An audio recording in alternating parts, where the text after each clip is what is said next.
happy fall from the University of Minnesota's Department of Plant Pathology. My name is Rebecca Hall and I'm a graduate student in the department. And I know everyone's pretty obsessed with pumpkin spice right now, but here at the home of the Honeycrisp, we're pretty obsessed with apple flavoring. So today we're going to be talking about two different apple diseases that you can commonly find in the fall. And the first disease I have here on a crabapple tree known as apple scab, and it is one of the most common diseases that are found on apple trees in Minnesota. On the leaves of apple trees that have this disease, they will typically have olive green spots that will eventually turn brown and scabby looking in the fall. These lesions are often found on the veins of leaves and will eventually grow together and cause premature leaf drop. On the fruit, they can develop scab-like lesions and can be deformed and cracked. Scabby fruit is still edible, but it is not the best looking. The best way to manage this disease in apple and crabapple trees is to plant resistant varieties.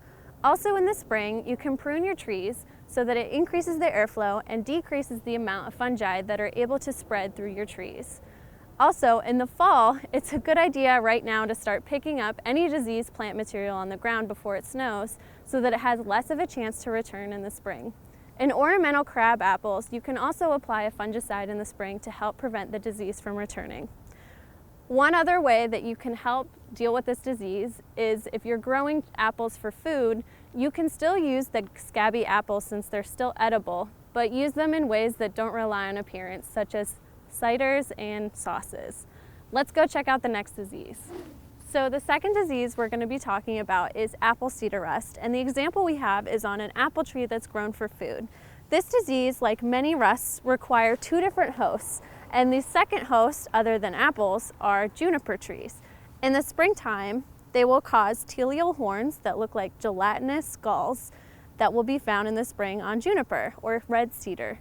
In the fall, we can find symptoms on apple trees. The symptoms of this disease on apple trees look like orange, yellow, chlorotic spots that typically have a red halo on the top, and on the underneath, you can find pustules that contain the spores.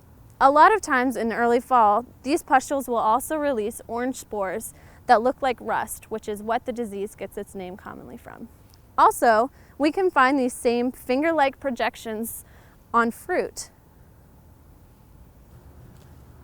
Because this disease does not cause significant damage to the quality of the fruit, there are only a few management strategies that you can apply to help decrease the amount of disease that an apple tree can experience.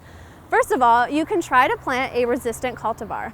Also, try not to plant the alternate host of juniper or eastern red cedar within 100 yards of your apple trees. You can also try to prune out any of the galls in the spring so that your apple tree doesn't get infected in the fall. We'll see you soon.